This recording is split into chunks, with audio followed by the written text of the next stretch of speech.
तो good evening students. और आज हम लोग का जो टेस्ट हुआ था एसी एनालिसिस पे, उसका मैं सॉल्यूशन यहाँ पे देने वाला हूँ। आज के टेस्ट में यार कोई भी ऐसा बच्चा नहीं था जितने लोगों ने टेस्ट दिया है जिसके नंबर अच्छे आए हो, मतलब जो पास हुआ हो। ठीक है, तो यार इतना भी टफ तो टेस्ट नहीं था, मगर हाँ मैं इतना कह सकता हूँ कि क्वेश्चंस अच्छे थे और मैं कभी भी वैसे क्वेश्चंस नहीं देता हूँ जिनको आप रट के कर लें। ठीक है ना, मैं कभी भी ऐसे क्वेश्चंस नहीं देता हूँ जिनको आप याद करके या तो फॉर्मूला याद करके लगा लें। ठीक है ना, तो अभी मैं इसका सॉल्यूशन दूंगा, आप लोग को पता चलेगा कि आप लोगों ने कितना सीधी मिस्टेक किया होगा, या तो हो सकता है कोई पॉइंट मतलब सोचना नहीं सोच पाए हों ईजी सा। ठीक है, चलो देर नहीं करते हैं, स्टार्ट करते हैं सॉल्यूशन। फर्स्ट क्वेश्चन का सॉल्यूशन। ठीक है, फर्स्ट क्वेश्चन क्या देख रहा है, कह रहा है कि what will be the angle between voltage and current if ratio of average power to reactive power is 1.732। तो क्वेश्चन में गिवन क्या है, क्वेश्चन नंबर 1 में गिवन क्या है, रेशियो दिया है आपका किसका, पी एवरेज और किसका, रिएक्टिव पावर का। रेशियो कितना दिया है जी, 1.732।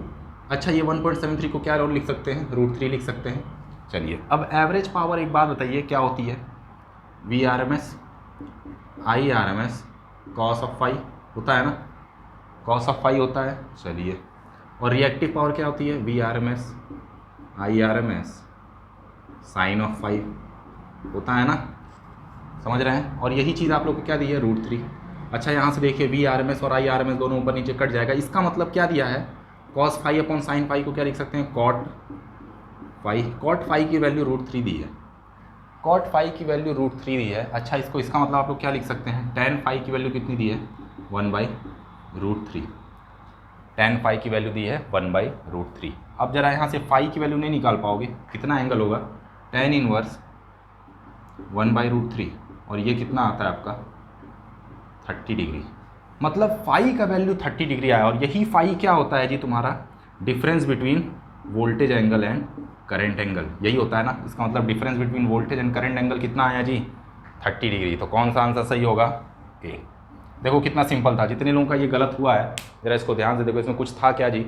मैं वही कह रहा हूँ ना, मैं क्वेश्चन ऐसे नहीं देता हूँ जो कठिन होते हैं, मैं क्वेश्चन ऐसे देता हूँ जो एकदम नए होते हैं। ठीक है ना, इसमें आपको अपना दिमाग लगाना ही पड़ेगा। आप कितना भी थ्योरी पढ़ के आ जाइए, दुनिया से कहीं से पढ़ के आ जाइए, आपको मैं नए तरीके से सोचवा ही दूंगा यहाँ पर, समझ रहे हैं। चलिए, अब अगला सॉल्यूशन करते हैं। इसी तरह से यार देखो, मैंने सारे क्वेश्चन दिए थे, अब आप लोग से क्यों नहीं लगे, सब लोग फेल क्यों हो गए, मैं नहीं जानता।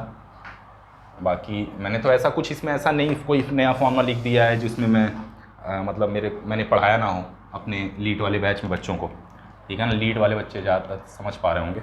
चलिए, दूसरा कह रहा है कि इफ़ वी पीक, देखिए वी पी लिखा हुआ है, वी पी का मतलब क्या दिया हुआ है, वी पी, इसका मतलब क्या दिया हुआ है, वी पीक, पीक वोल्टेज दिया है, कितना दिया है आपका 20 वोल्ट, 20 वोल्ट दिया हुआ है। और कह रहा है कि आई आर एम एस कितना दे दिया है जी, 10 एम्पियर दिया है। आई आर एम एस आपका कितना दिया है, 10। Then what will be the average power when the given circuit is purely resistive. कह रहा है एक और चीज़ क्या दी है, गिवन क्या दिया हुआ है, सर्किट कैसा है, सर्किट इज प्योरली कैसा है जी, रजिस्टिव, प्योरली रजिस्टिव। अब आप लोग एक बात बताइए, यहाँ से एक बात बताइए, प्योरली रजिस्टिव सर्किट दिया हुआ है, तो यहाँ से आप लोग एक बात बता सकते हैं, फाई जो एंगल बिटवीन वोल्टेज और करंट एंगल होता है रजिस्टिव सर्किट, वो कितना होता है जी, दोनों में एंगल का डिफरेंस कितना आता है, 0 डिग्री, समझ रहे हो ना, 0 डिग्री। ठीक है, इसका मतलब कॉस फाई की वैल्यू कितनी हो गई, कॉस फाई की वैल्यू कितनी हो गई, 1। अब आपसे क्या पूछ रहा है, पूछा क्या, एवरेज पावर। तो एवरेज पावर का फॉर्मूला क्या होता है, V R M S I R M S cos of phi होता है ना, कॉस ऑफ फाई। चलिए, वी आर एम एस कैसे निकालेंगे, V peak by √2। I R M S कितना है, आई आर एम एस तो दिया है, और कॉस फाई की वैल्यू कितनी है, 1। ये कितना आएगा, कितना आएगा जी, 141.42 वाट आंसर। इसका मतलब कौन सा आंसर सही है, सी वाला सही है। हाँ, सी वाला सही है। देखो कितना सिंपल था, कुछ नहीं था, मैंने इसी लाइन में आप लोग के साथ भावनाओं के साथ खेला है क्वेश्चन में। ठीक है ना। तो मेरे पेपर बनाने का तरीका यही है, ठीक है ना, कितना भी प्रैक्टिस क्वेश्चन लगा लीजिए। इसीलिए मैं कहता हूँ मेरी टेस्ट सीरीज़ या मेरा पेपर जो भी ज्वाइन करता है ना, उसका सोचने का नज़रिया बदल देता हूँ मैं। चलिए ठीक है, अब आते हैं क्वेश्चन नंबर 3 पे। क्वेश्चन नंबर 3 बहुत सिंपल है।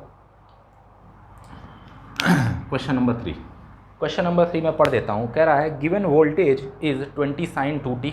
ठीक है, चलो गिवन लिखते चलते हैं साथ में। गिवन क्या क्या है, वोल्टेज कितना दिया है 20 sin 2t दिया हुआ है, चलिए। और करंट कितना दिया है 2 sin 2t, आई कितना दिया है 2 sin 2t।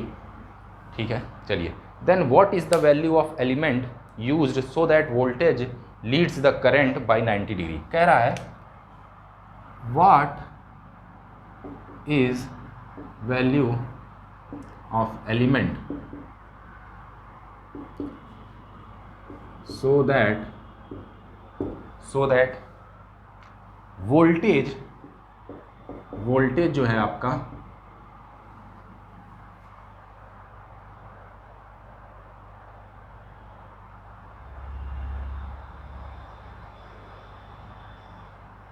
अच्छा ठीक है, कह रहा है voltage leads current by 90 degree. अच्छा, अब आप एक बात बताइए, voltage leads current by 90 degree किस में होता है? वोल्टेज कब आपका 90 डिग्री लीड करता है? किस सर्किट में? इंडक्टिव सर्किट में। ठीक है, अब इंडक्टिव सर्किट में आपका ZL किसके बराबर होता है? इम्पीडेंस ओमेगा एल के, और यही किसके बराबर होता है? V peak by I peak के। ठीक है, V peak by I peak के। अच्छा, अब यहाँ से बताइए एल की वैल्यू कितनी होगी जी? V peak by omega I peak. Peak value कितनी है वोल्टेज की? 20। ओमेगा कितना है जी? 2। और आई पीक की वैल्यू कितनी है? 2। ये कितना आया? 5। और सर्किट कैसा है? इंडक्टिव है ना, तो क्या हो जाएगा? हेनरी। आंसर कौन सा है? शायद बी वाला। चलिए देखिए कितना सिंपल था यार, 2 लाइन का सॉल्यूशन वाला क्वेश्चन है। आप लोग पता नहीं क्यों फेल हो जाते हैं। ठीक है, चलिए कोई बात नहीं, अगले पे आते हैं। चौथा क्वेश्चन कह रहा है इफ़ गिवन दिया हुआ है, गिवन क्या क्या दिया है? चौथा क्वेश्चन है ये, 4th क्वेश्चन। गिवन क्या है?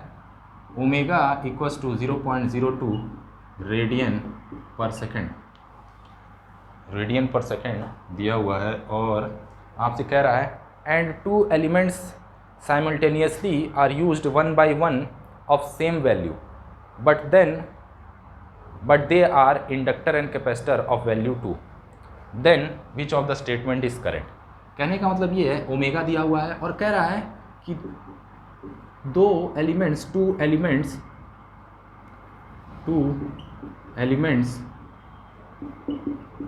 को यूज़ कर रहे हैं। 2 एलिमेंट्स आर यूज्ड 1 by 1, एक करके यूज़ कर रहे हैं दोनों को 1 by 1। और वो दोनों एलिमेंट कौन कौन सा दिया है? 1 by 1।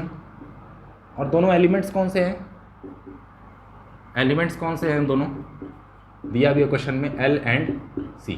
इंडक्टर और कैपेसिटर दोनों को एक बार करके यूज़ कर रहे हैं किसी सर्किट में। ठीक है, चलिए एक बार करके यूज़ कर रहे हैं, और दोनों की वैल्यू कितनी है? इंडक्टर और कैपेसिटर की वैल्यू कितनी है? 2। मतलब 2 हेनरी एक बार यूज़ करेंगे इंडक्टर की वैल्यू, और 2 अगर कैपेसिटर यूज़ करेंगे तो 2 फैराड का यूज़ करेंगे। तो पूछना चाह रहा है क्या कि किसका मतलब दोनों के इम्पीडेंस में क्या रिलेशन बनेगा? दोनों के इम्पीडेंस में what will be the relation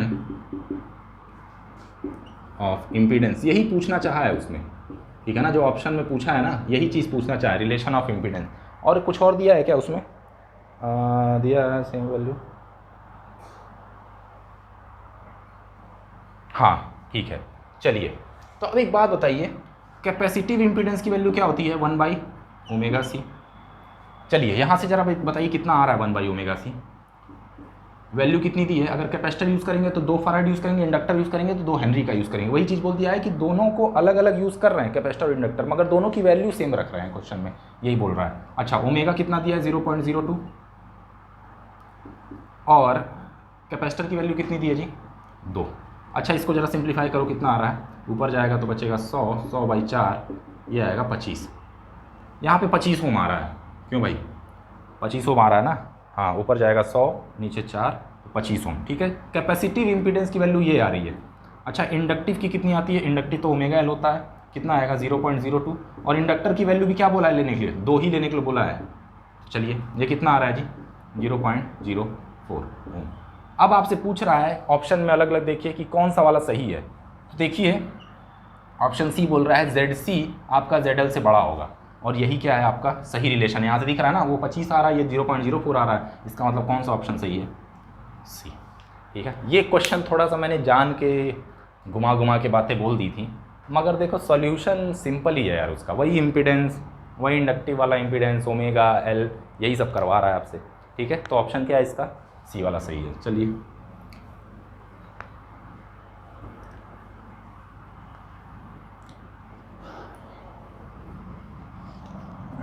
अब आते हैं क्वेश्चन नंबर 5 पे। क्वेश्चन नंबर 5 देख लेते हैं। चलिए क्वेश्चन नंबर 5 में बोल रहा है if a circuit is in resonance, पहले ही बोल दे रहा है कि सर्किट किस में है, सर्किट इज़ इन रेजोनेंस, पहले ही बोल दिया है पहले ही लाइन में। ठीक है, if a circuit is in resonance, और क्या दे दिया है, सॉरी मैं ये क्वेश्चन नंबर 6 सॉल्व करने लगा क्या, ओके सॉरी ये क्वेश्चन नंबर 6 सॉल्व करने लगा था मैं, क्वेश्चन नंबर 5 करते हैं, ध्यान से उतर गया। अच्छा, given simple RLC circuit have value, कह रहा है गिवन RLC, गिवन सर्किट क्या है RLC का है, और इसमें वैल्यू सबकी क्या क्या दी है, 2 ओम दे दी है, L की वैल्यू क्या दी हुई जी 4 हेनरी दी है, और कैपेसिटर की वैल्यू कितनी दी है जी 4 फैराड दी है, 4 फैराड दी है। What is the frequency for which the circuit will behave as pure resistive circuit. देखिए आपको नेक्स्ट लाइन में बोला है कि क्या निकालने के लिए बोल रहा है, फ्रीक्वेंसी, एफ निकालने को बोला है, फ्रीक्वेंसी, एंगुलर फ्रीक्वेंसी निकालने को नहीं बोला है, ओमेगा वो एंगुलर फ्रीक्वेंसी होती है, फ्रीक्वेंसी निकालने को बोला है कब, जब circuit behaves as pure resistive. अच्छा एक बात बताइए, जब RLC सर्किट हो और सर्किट आपका मतलब तीनों एलिमेंट यूज़ हो रहे हैं सर्किट में, मगर फिर भी सर्किट आपका रेजिस्टिव बिहेव कर रहा है, कौन सी कंडीशन होती है जी, तो आप यहाँ से इस लाइन से आप लोग एक चीज़ समझ सकते हैं, अगर सर्किट आपका रेजिस्टिव बिहेव करे तो ये क्या हो जाएगा, कंडीशन रेजोनेंस की कंडीशन हो जाएगी। और रेजोनेंस की कंडीशन में आप लोग एक बात बताइए, ओमेगा कैसे निकालते हैं, सीरीज़ हो या पैरेलल, दोनों की कंडीशन क्या आता था, √1/LC ये आता था, मगर आपसे क्या पूछा है, फ्रीक्वेंसी पूछा है, तो ओमेगा और फ्रीक्वेंसी में क्या रिलेशन होता है, 2πf होता है, और यहाँ पर फिर भी क्या आ जाएगा 1/LC, तो f यहाँ से क्या निकलेगा जी 1/2π√LC। इसमें आप लोग वैल्यू रखिए, इंडक्टर और कैपेसिटर की वैल्यू कितनी दी है, अंडर रूट में 4 × 4 आ जाएगा, वही 4 आपका कॉमन आ जाएगा यहाँ पे, इसका मतलब क्या हुआ 2π4, इसका मतलब यहाँ पे कितना आ जाएगा 8π, और इसको जब आप लोग डिवाइड करेंगे तो आएगा 0.039 हर्ट्ज़, 0.039 हर्ट्ज़, यही आंसर आ रहा होगा। ठीक है, और कौन सा ऑप्शन है ये, सी। ठीक है, सिंपल। देखो यार कितना छोटा सा सॉल्यूशन था, कुछ खास नहीं था। ठीक है, चलिए तो ये हो गया क्वेश्चन नंबर 5। अब आते हैं क्वेश्चन नंबर 6 पे। क्वेश्चन नंबर 6 पे आते हैं। चलिए क्वेश्चन नंबर 6 में पहले ही बोल रहा है कि given circuit is in resonance, दिया है गिवन क्या क्या दिया है, given circuit is in resonance, resonance में सर्किट है। ठीक है, और क्या दे दिया है, आई पीक की वैल्यू दी है, आई पी लिखा हुआ है, आई पीक की वैल्यू कितना दिया है जी 1 एम्पियर, 1 एम्पियर दिया है गिवन में। तो कह रहा है what is the energy store in the circuit for omega equals to 2 radian per second. एक और चीज़ क्या दी है, ओमेगा इक्वल्स टू क्या दे दिया 2 रेडियन पर सेकेंड। ठीक है, और क्या क्या दिया हुआ है, कैपेसिटर की वैल्यू दे दी है, C equals to 0.2 farad, 0.2 farad दिया हुआ है कैपेसिटर की value. Assume series resonance circuit, कह रहा है सीरीज रेजोनेंस सर्किट है, और आपसे पूछ रहा है कि क्या एनर्जी स्टोर होगी, क्या एनर्जी स्टोर होगी इस टाइम पे, मतलब इस फ्रीक्वेंसी पे। कह रहा है कि इस फ्रीक्वेंसी पे सर्किट रेजोनेंस की तरह बिहेव कर रहा है और आपसे पूछ रहा है कि क्या एनर्जी स्टोर होगी। अच्छा एक बात बताइए, रेजोनेंस के टाइम पे एनर्जी कौन कौन स्टोर करता है? या तो इंडक्टर या तो कैपेसिटर एनर्जी स्टोर करता है और वही एनर्जी क्या करता है, वो रिस्पेक्टिव इंडक्टर या दूसरे कैपेसिटर को ट्रांसफ़र करता है। समझ रहा ना मेरी बात? तो एनर्जी आपकी क्या होती है, कंजर्व होती है, half CV² equals to half LI²। Resonance के टाइम पे एनर्जी कंजर्व होती है। चलिए अब बताइए, यहाँ से एक बात बताइए कि आपसे पूछ रहा है एनर्जी कितना स्टोर हो रहा है।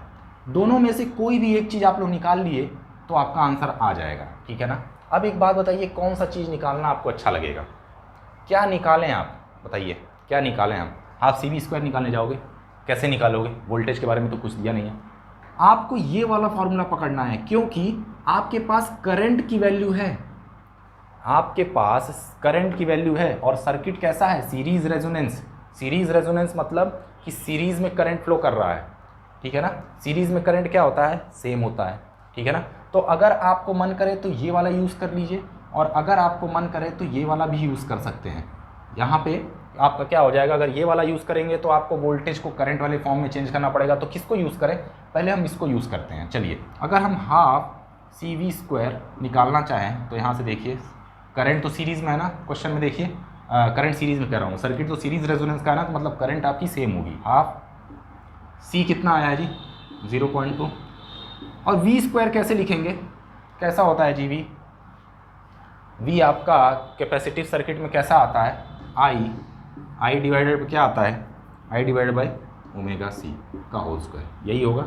चलिए 1/2 और 0.2 इंटू I कितना दिया हुआ है जी, 1 एम्पियर। ओमेगा की वैल्यू कितनी दी हुई है जी यहाँ पर, 2 रेडियन पर सेकेंड। और C की वैल्यू कितनी दी है, 0.2 का होल स्क्वायर। इसको सॉल्व करो, इसको सॉल्व कर देखो कितना आ रहा है। इसको सॉल्व करने के बाद आपका कितना आएगा, 0.4 जूल। तो एक तो यहाँ से आंसर आ गया। अगर आप हाफ CV² भी लगा देते थे ना तो भी समझ जाते, ठीक है ना, तो भी आपका आंसर आ जाता। अब देखिए मैं ये लगाने चलूँगा, इसको लगाने में मेरे पास क्या दिक्कत है, इसको लगाने में हमको इंडक्टर की वैल्यू नहीं दी है, इंडक्टर की वैल्यू नहीं दी है हमको यहाँ पर। तो यहाँ से इंडक्टर की वैल्यू कहाँ कैसे निकाल लेंगे, कैसे निकालेंगे? आपको ये दिया है ओमेगा और रेजोनेंस पे ओमेगा किसके बराबर होता है, LC, क्योंकि सर्किट के पहले मतलब क्वेश्चन के पहली लाइन में दे दिया है सर्किट इज इन रेजोनेंस। तो यहाँ पे जरा स्क्वायर करिए दोनों साइड, ओमेगा का स्क्वायर कितना हो जाएगा 4 और ये कितना हो जाएगा 1/LC। अब यहाँ से L नहीं निकल जाएगा, L इक्वल्स टू कितना आया 1/4 इंटू C। तो ये कितना है 0.2, कितना आया जी 1/0.8। ये तो आ गई इंडक्टर की वैल्यू, ठीक है। ये तो आ गई आपके किसकी वैल्यू, इंडक्टर की वैल्यू आ गई है। अब एक बात बताइए, अब हाफ LI² लिखाइए एनर्जी के लिए, हाफ इंटू 1/8 0.8 इंटू I कितना है 1, ठीक है, हाफ LI² यहाँ से। अब एक बात बताइए कितना आ रहा है ये, इसको सॉल्व करिए कितना आ रहा है, 1/1.6। ये क्या 0.4 नहीं आ रहा है क्या?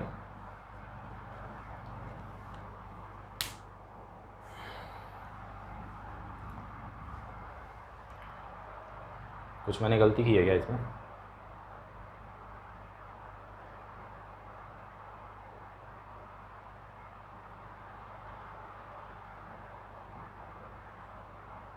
ठीक तो किया है यार मैंने इसको, मगर ये मेरे ख्याल से 1/1.6.4 नहीं आएगा as far as I know, 0.4 ये नहीं आएगा। जितना भी आ रहा है ये आपका आंसर क्या है, सही है, इतना ही जूल आएगा, ठीक है। शायद कोई ऑप्शन मैच नहीं कर रहा होगा, शायद कोई ऑप्शन मैच नहीं कर रहा होगा और हम लोगों ने पिछला वाला वो सॉल्व नहीं किया है ना, मतलब हाफ CV² वाला। चलिए उससे करके देखते हैं। तो इससे तो कितना आया 1/1/6, हो सकता है कोई ऑप्शन मैच ना कर रहा हो, कोई बात नहीं, ठीक है ना। ये प्रोसेस था। अब जरा हम लोग हाफ CV² लगा के देख लेते हैं, उसको कैलकुलेट कर लेता हूँ। एक्चुअली मैं एक काम करता हूँ, चलिए। तो हाफ C कितना है जी 0.2 और V कितना आया था I डिवाइडेड बाई ω/C था ना, यानी कि 2 इंटू 0.2 का होल स्क्वायर, यही था ना। चलिए इसका मतलब ये कितना हुआ 1/2 into 0.2 into 1 divide by 4 into 0.04, यही है ना। ये कितना है जी 0.1, यानी कि 0.1 डिवाइड बाई कितना आया 4 इंटू 4 कितना हुआ 1.6, यानी कि 0.16। अब इसको ज़रा ऊपर नीचे वो करो, मल्टीप्लाई करो, ऊपर नीचे इसको काटो पीटो तो ये भी आ जाएगा तुम्हारा 1 डिवाइड बाई 1.6। तो यही आंसर है आपका, यही आंसर है। शायद उसमें से कोई मैच नहीं कर रहा होगा, ठीक है ना, कोई बात नहीं। तो यही आंसर है, दोनों से आपका आंसर देखिए वही आ रहा है, ठीक है। तो ये तरीका था, या तो आप हाफ CV² लगा सकते थे या तो हाफ LI² लिखा सकते थे, क्योंकि रेजोनेंस के टाइम पे एनर्जी क्या होती है, कंजर्व होती है। रेजोनेंस के टाइम पे एनर्जी कंजर्व होती है, तो दोनों में से कोई भी फॉर्मूला लगा सकते हैं। अगर आप हाफ LI² निकालना चाह रहे हैं तो आपको L की वैल्यू निकालनी पड़ेगी। कहाँ से निकालेंगे, रेजोनेंस में है, यहाँ से ओमेगा = 1/√LC से। और अगर आपका ये वाला लगाना चाहते हैं तो ये तो डायरेक्ट आ जाएगा। दोनों में आंसर 1 डिवाइड बाई 1.6 आ रहा है। तो जो इस क्वेश्चन को अटैम्प्ट किए हैं और उनके नंबर कटे हैं, ठीक है ना, तो कोई बात नहीं, एक आध गलती हो जाती है, थोड़ी गलतियाँ मेरे से ज़्यादा हो रही हैं पिछले 2 टेस्ट से, एक क्वेश्चन गलत ही हो जा रहा है, चलो कोई बात नहीं, ठीक है ना। तो ये सॉल्यूशन था इसका। चलिए अब आगे बढ़ते हैं, आगे बढ़ते हैं, इसको अगला सॉल्व करते हैं। क्वेश्चन नंबर 7, क्वेश्चन नंबर 7 देखते हैं। चलो अगले बार से यार जो मैं आंसर्स दूंगा वो मैं थोड़ा सा खुद से कैलकुलेट कर लूँगा। एक्चुअली मैं कैलकुलेटर नहीं यूज़ करता हूँ यार, इस वजह से कैलकुलेशन में गलती हो जाती है, कोई बात नहीं। चलिए, find the power in the circuit that is V = 4 sin 2t, और I कितना दिया है 8 sin 2t + 30 डिग्री। गिवन क्या है, वोल्टेज कितना दिया है, गिवन VT आपके पास कितना दिया है सर्किट में 4 sin 2t, और IT कितना दिया है 8 sin 2t + 30 डिग्री, यही दिया है ना। आपसे क्या पूछ रहा है, एवरेज मतलब पावर पूछ रहा है। रिएक्ट और ऑप्शंस आप लोग ध्यान से देखिए, तो एक्टिव मतलब इन द सेंस कि एवरेज और रिएक्टिव पावर ही पूछ रहा है। तो चलिए, आपको पता है ना एवरेज पावर कैसे निकालते हैं, एवरेज पावर कैसे निकालते हैं, VRMS IRMS cos phi ऐसे निकालते हैं। चलिए अब यहाँ से ज़रा आप लोग एक बात बताइए, यहाँ से फाई कितना आ रहा है, θV - θi साइन के साथ लेके करते थे। θV कितना है 0 डिग्री और θi कितना है 30 डिग्री, यानी 0 - 30 डिग्री कितना आया -30 डिग्री, ठीक है। चलिए ये याद रखिएगा। चलिए यहाँ पे लगाइए, VRMS कितना है 4/√2, IRMS कितना है 8/√2, ठीक है। और cos phi कितना आ रहा है, cos of -30 degree, cos of -30 degree कितना आ रहा है जी, cos - थीटा कितना होता है, cos थीटा ही होता है। तो इसका कितना आ गया 32 डिवाइड बाई 2 इंटू cos 30 कितना होगा √3/2। इसको आप लोग जब कैलकुलेट करेंगे तो 13 आई थिंक 13.58 के आसपास आ रहा होगा, क्यों, हाँ 13.85 वाट आ रहा होगा। चलिए ये तो सब लोग निकाल लिए होंगे, हो सकता है मसला हुआ होगा आप लोग का रिएक्टिव पावर निकालने में। चलिए अब ज़रा रिएक्टिव पावर के बारे में बात करते हैं, रिएक्टिव पावर निकालते हैं। रिएक्टिव पावर का फॉर्मूला क्या होता है, वही VRMS IRMS sin phi, ठीक है। चलिए निकालिए, वही 4/√2 8/√2 और साइन ऑफ -30 डिग्री। अब एक बात बताइए, साइन ऑफ -θ कितना होता है, -sin θ होता है, याद रखना। ये जो है ना, यहाँ से मैं कह रहा हूँ साइन ऑफ -θ हमेशा किसके रहा होता है, sine of minus of sine theta, minus of sine theta, ये आप लोग पढ़े भी होंगे मैथ्स में, ठीक है। चलिए यहाँ से कितना आ गया 16, इसको आप लोग कैलकुलेट करेंगे तो आएगा 16, और इसका आ जाएगा 30 डिग्री कितना होता है जी -1/2, ये कितना आया जी -8, ठीक है, -8, और इसकी यूनिट कितनी होगी VAR। तो ऑप्शन कौन सा है इसमें से सही, सी वाला, ठीक है। चलिए ये तो था हमारा क्वेश्चन नंबर 7। अब आते हैं क्वेश्चन नंबर 8 की तरफ, बढ़ते हैं आगे। चलिए क्वेश्चन नंबर 8 कह रहा है, इन DC circuit which of the following is true. अब एक बात बताओ, DC सर्किट में फ्रीक्वेंसी कितना होता है जी, कोई बता पाएगा, DC सर्किट की फ्रीक्वेंसी कितनी होती है, 0। DC सर्किट की फ्रीक्वेंसी कितनी होती है जी, 0 डिग्री के 0 हर्ट्ज। अब एक बात बताओ, ओमेगा कितना हो जाएगा फिर यहाँ से, अगर यही रिलेशन यूज़ करेंगे तो वो भी आ जाएगा 0 radian per second, radian per second.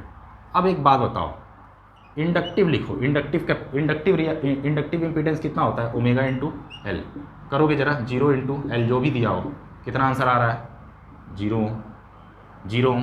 ठीक है, 0 ओम को क्या लिखते हैं, जब कोई भी रेजिस्टेंस नहीं होता है, कोई भी रेजिस्टेंस नहीं होता है, मतलब जीरो इम्पीडेंस फॉलो कर रहा है। जीरो इम्पीडेंस फॉलो करने का मतलब क्या होता है, शॉर्ट सर्किट। ठीक है ना, कोई भी वायर अगर जीरो रेजिस्टेंस या जीरो इम्पीडेंस शो करता है, उसका मतलब वो कैसा है, शॉर्ट सर्किट है। कोई भी उसको दिक्कत नहीं है, वो कुछ भी करंट को रोक नहीं रहा है, जितना करंट आ रही है सबको जाने दे रहा है। समझ रहे हो ना मेरी बात, ठीक है ना। तो उसको क्या बोलेंगे, शॉर्ट सर्किट, क्योंकि शॉर्ट सर्किट में क्या होता है, पूरी की पूरी करंट फ्लो कर जाती है आराम से। ठीक है ना, चलिए अब कैपेसिटिव का देखते हैं जरा, वो कितना होता है 1/ωc, और यहाँ पे क्या आ रहा है 1/0 इंटू सी, ये कितना आ गया, इन्फिनिटी। इनफाइनाइट का क्या मतलब होता है, ओपन। इनफाइनाइट रेजिस्टेंस या इम्पीडेंस जो भी होता है उसका मतलब क्या होता है, ओपन सर्किट। इनफाइनाइट रेजिस्टेंस का मतलब बहुत बड़ा रेजिस्टेंस, और बहुत बड़ा रेजिस्टेंस होगा तो क्या होगा, करंट एकदम ही नहीं फ्लो करेगी, और करंट नहीं फ्लो करेंगे मतलब तुमने सर्किट को क्या किया है, ओपन कर दिया है, क्योंकि ओपन सर्किट पे ही तो करंट फ्लो नहीं करती है। ठीक है, तो कौन सा ऑप्शन होगा इसका, ए वाला। ठीक है, क्योंकि इम्पीडेंस एल वाला कैसा होगा, एल कैसा बिहेव कर रहा है शॉर्ट सर्किट, और कैपेसिटेंस कैसा बिहेव कर रहा है ओपन सर्किट डीसी में। ठीक है ना, चलिए ये क्वेश्चन नंबर 8 था जी, सॉरी 7 लिख दिए थे यहाँ पर, क्वेश्चन नंबर 8 था ये। ठीक है, चलो अब आते हैं क्वेश्चन नंबर 9 पे।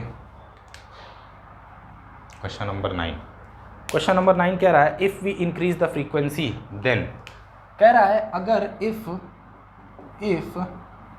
फ्रीक्वेंसी इंक्रीज तो क्या होगा सही। अच्छा, फ्रीक्वेंसी इंक्रीज करने से ऑप्शंस आप लोग देखिए, इम्पीडेंस के बारे में पूछ रहा है, ओमेगा क्या होगा जी, ओमेगा भी क्या होगा, इंक्रीज करेगा, ओमेगा भी इंक्रीज करेगा। अच्छा अब बताइए, आपसे पूछ रहा है इम्पीडेंस क्या होगा, इंक्रीज करेगा, डिक्रीज करेगा, कि कोई भी इफेक्ट नहीं होगा, कि इफेक्ट होगा। अच्छा चलिए मान लीजिए अगर इंडक्टिव इम्पीडेंस ले लेते, तो इसमें क्या होता है, ओमेगा एल होता है ना, ओमेगा इंक्रीज हो रहा है तो ये भी कैसा होगा, इंक्रीज करेगा। अच्छा चलिए कैपेसिटिव ले लेते, ये क्या होता है 1/ωc, ओमेगा इंक्रीज कर रहा है मतलब कि ये क्या करेगा, ओवरऑल डिक्रीज करेगा। इंडक्टिव वाला जो है वो इंक्रीज कर रहा है फ्रीक्वेंसी बढ़ाने पर, कैपेसिटिव वाला क्या कर रहा है, डिक्रीज कर रहा है फ्रीक्वेंसी बढ़ाने पर।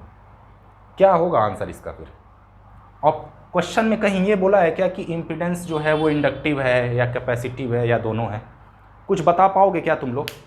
दोनों हो सकता है ना, दोनों क्वालिटी शो कर रहा है। अगर वो बता देता कि ये इम्पीडेंस जो है आपका इंडक्टिव सर्किट है, जो सर्किट जो है आपका जिसमें फ्रीक्वेंसी बढ़ा रहा है या बढ़ा रहा है वो कैपेसिटिव नेचर का है, तो आप लोग ये बोल देते कि भाई डिक्रीज करेगा।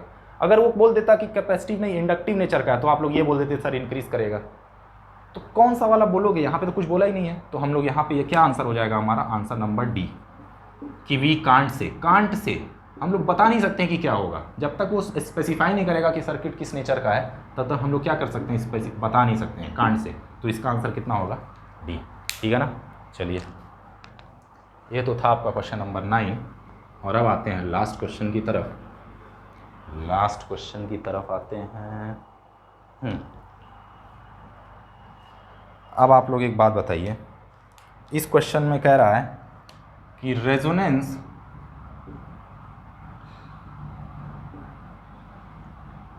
अकर्स एट, रेजोनेंस कब अकर करता है। चलिए आपको एक तो पता है ना कि कोई एक फ्रीक्वेंसी होती है जिस पे आपका रेजोनेंस अकर करता है, ½ तो देखिए ऑप्शन में क्या किया दिया है कि किसी भी फ्रीक्वेंसी पे, सारे फ्रीक्वेंसी पे अकर करता है, सारे फ्रीक्वेंसी पे रेजोनेंस होता है। कह रहा है किसी पर्टिकुलर फ्रीक्वेंसी पे होता है, कह रहा है कि सारे पर भी होता है, पर्टिकुलर पे भी होता है, तो ये तो बेतुका वाली बोलने की बात हो गई। और कह रहा है चौथा ऑप्शन कि कुछ नहीं बता सकते।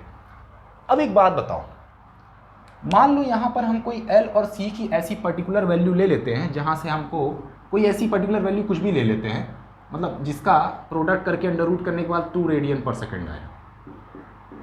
ये कोई एक पर्टिकुलर फ्रीक्वेंसी है, पर्टिकुलर कोई एक वैल्यू है ना।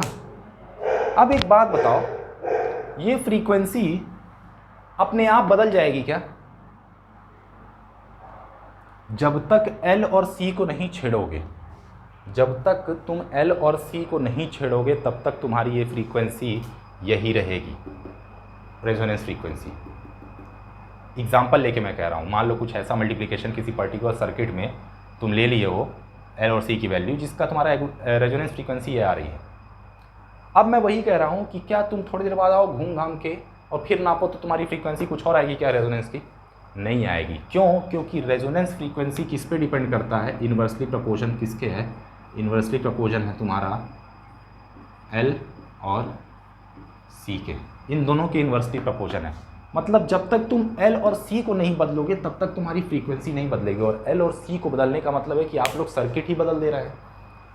समझ रहे हैं ना मेरी बात, कि आप लोग सर्किट ही बदल दे रहे हैं। इसीलिए किसी फिक्स सर्किट के लिए, किसी भी सर्किट के लिए रेजोनेंस फ्रीक्वेंसी किस पे, रेजोनेंस फ्रीक्वेंसी क्या होती है? यूनिक होता है, यानी कि एक पर्टिकुलर फ्रीक्वेंसी होती है। सारे फ्रीक्वेंसी को रेजोनेंस फ्रीक्वेंसी नहीं बोल देते हैं। रेजोनेंस फ्रीक्वेंसी कई ठो आ सकती है, बदलेगी कब? मतलब कई रेजोनेंस फ्रीक्वेंसी कब आएगी? जब आप एल और सी बदलते रहेंगे। और एल और सी को आपने जब छेड़ दिया तो आप सर्किट जैसा था वैसे कहाँ रहने दिए, आपने तो नया सर्किट बना लिया ना। समझ रहे हैं ना मेरी बात? तो ऑप्शन इसका क्या हो जाएगा आपका? बी। किसी पर्टिकुलर फ्रीक्वेंसी को ही रेजोनेंस फ्रीक्वेंसी बोलते हैं। एक पर्टिकुलर फ्रीक्वेंसी होती है, आपको छेड़खानी नहीं करना है सर्किट में। समझ रहे हैं ना?